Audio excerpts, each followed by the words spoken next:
raises, but it was good. And then Zaidi worked, and also he found that it wasn't easy to find a job. Then he found in New York, he worked for Goldberg's. He worked for 15 years. That was the Lower East Side? The Lower East Side, yeah. It was the only really kosher store in whole New York. Wouldn't say there were a few small stores in Williamsburg maybe, but all those stores were plain stores, but plain trifle. It's not like it's now, it's everything packed meat and glad kosher. So he worked there for 15 years, then he got sick. He had a heart attack. Then it started, so he stopped working, and then he went back to work, and I worked for 8 years in that factory, and then one summer, I heard from somebody that we could go for a key punch course. It was on the cars, we worked on the car, there wasn't computers. It was computers, What the course? cars went in the key punch. Oh, key punch, okay. Key punch. So we worked on, I went for that key punch course and I passed it and it was okay. They gave me right away a job. Robert Halls. I stayed there 1 year. I didn't make money there. We started something, I don't even know but how much. Those days, you didn't, but more than the factory. I worked there for 1 year, and after a year, Hannah went to a summer job. She looked for a summer job. She was already in college at that time. So she found a summer job in Brooklyn, in 2nd Avenue. And she came home and she told me, they're working there on key punch cars. So I said, ask them, maybe they need somebody. I hated to travel to New York. I didn't want to go to New York. So she asked, and there was a guy, a Jewish guy, but the manager in the key punch department. He said, let your mother come in. And I came in and right away they hired me. So I worked there, but it wasn't cards. We punched cards, and the cards went into the computer. They had their own computer. It's not like today the computers with the internet. And then later came already a new system with the screens, with the computers with the screens, but still we worked on computers, it was just attached to their computer. The screens were attached to their computer, so we did everything. I did the billing most of the time. It was my job, the billing. And I worked there for 27 years in that place. The pay wasn't great, but it was easy for me because I went by car and I had a parking. I paid for the parking, and then later I didn't have already a parking. I had to look for a parking. But still was convenient for me. I always said, I'm going to look to New York, because I didn't let me. I always say, where you going? You have here a job, you go with the car, you have no problems. I say, you may be right, you're right. One day, when I got older already, they took advantage of me. He didn't want to give me a raise anymore. He gave for the whole office a raise, and they didn't give me. There was other few people, not too much, 2 or 3 people, but he didn't want to give a raise because he took advantage already. So one time he said, I'm going to Romania. When I'll come back, don't worry, it was busy. He liked what I did. I did good work. So he said, when I'll come back, you'll get a raise. He came back. And he calls me in and he said, I'll give you 5%. So I say, no, it's not enough. So I said, you know what, don't give me nothing. Because it's 5%. I said, don't give me nothing. And I stayed another year like this. And then I said one day, goodbye. That's it. I said, I want to go on unemployment. He agreed, he said, okay. But he wanted I should leave already because, my work was more a seasonal work. He told me a few times, he said, you know what, work only in the season. And it's busy, and when it's not busy, there is other work, but it's not so important.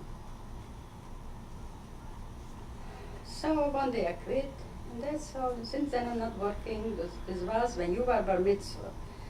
When it was your bar mitzvah, and that Shabbos, what date was it? I don't remember the date. Which year? That's why I know that when it was your bar mitzvah, I came 94. back. I came back from the bar mitzvah. Monday I said I said to the supervisor, I want to talk to Gary. Gary was the name of the boss. He was the son, but he was the boss there. want to talk to Gary. So it took till Wednesday that he called me in, and this was it. So that's how I know when I stopped working. You know, this I can. You're going to be 26, so 13 years, so it's... 94. So you're going to be 13, it's going to be 13 years now that I'm not working. And Zaidi still worked till about 6 years ago. Zaidi was already, when he stopped working, he was already 77 years old. Then he stopped also. Also, he had also a fight with the boss. He was and I said, it's enough, quit already, it's enough. So I didn't have a fight with my boss. we lived hard times all over, but we lived a nice life and we were very happy together. And we said that in Swansea we should be so happy and have a lot of nachas from our children. We should live and see yet more great grandchildren for you and by Michal, and we should live and see the Boyrele get married and all the others. Kids, and that's all. I'm not complaining. We should be healthy. We have to thank God we want to live. I'm not, it's no problem. And maybe we'll live, we're going to be healthy. We're still going to live to see Bar Mitzvah by Ethan. I hope. You will. Okay, that's it, Itaiki. I have nothing more to say. I think I could sit yet a whole night and talk, but I have no strength anymore. I have just a couple of questions. Yes. One is, why did you decide to go to Israel? When you went to Israel? In 1949, when it was communist, it turned over, Czechia turned over to communist, and we were afraid to live there, and it was, we were very unhappy when we came to Israel. Even we wanted to go back, Zaidi even wanted to go back to register to go back. I went to register. You didn't go, you wanted to go. There was one person who went and registered and went back. I never know what happened to him. What we knew, a person what we knew, a family.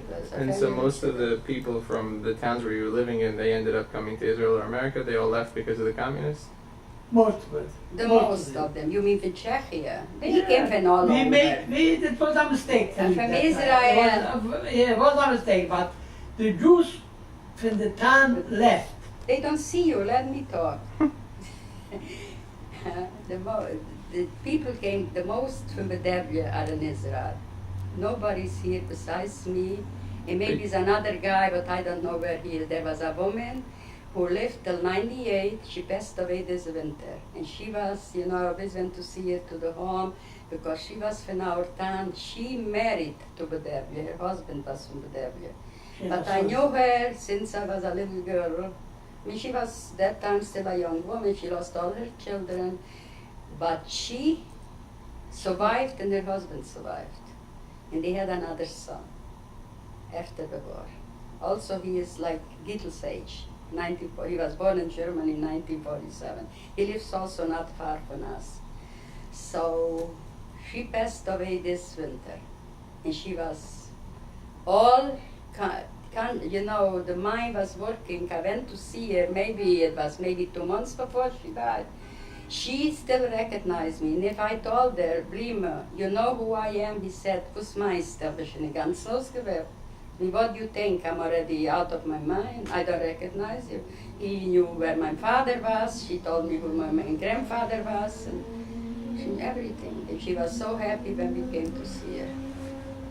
But Badavia aren't here anymore. Nobody. I don't just know. not just Badavia, just maybe you don't know, but you talked about going to all these different towns, and all these Jews were coming back to their places or moving around. The Rebbe was back. The Visions the Rebbe was there immediately after the war. That was in Czechia. Okay, and then there were minyanim, and there were people going to shul on Shabbos, but then it was because of the communists that everybody left. That's what. Czechia, the Jewish people left because of the communists. The Jewish people from Czechia, if it would not be communist, we would not leave either. Yeah, no. Not that time, maybe later, yes, but I would not leave because it was very good in Czechia. I have a good panusa. He had a very good store, and we lived very nice in Czechia. And then also, when we came to Israel, it was a very hard time comparing what we had in Czechia. We left because of the communists. We were afraid because, Zaidi did things what he wasn't allowed to do. And I told you, I was afraid. Every time he had a whistle, a sign that nobody's in the house looking for him. And when you It was stupidity. It was a stupid idea. Even when I wasn't trained already from Prague going away till we went through the border, I was always afraid. My heart was pounding. We should go through the border already. They shouldn't come looking for him because he had to give over, a store. And it was his store, but it was like a government thing. It wasn't belonged to the government. And he gave it over, everything with profit, with money. It was no problem, but still I was afraid. Because it happened many times. People went away and they brought them back in the way already. Okay. And also when you made the decision to come to America after living in Israel, you said you weren't sure, but why did you come? Just because of Zaidi's family?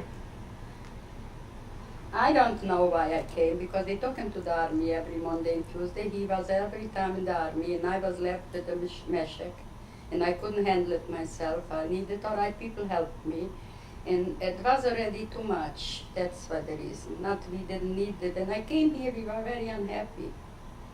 And Zaidi always said, he always told me I should let him go by himself, because Laichu came by herself, and then Yankel came later with the children.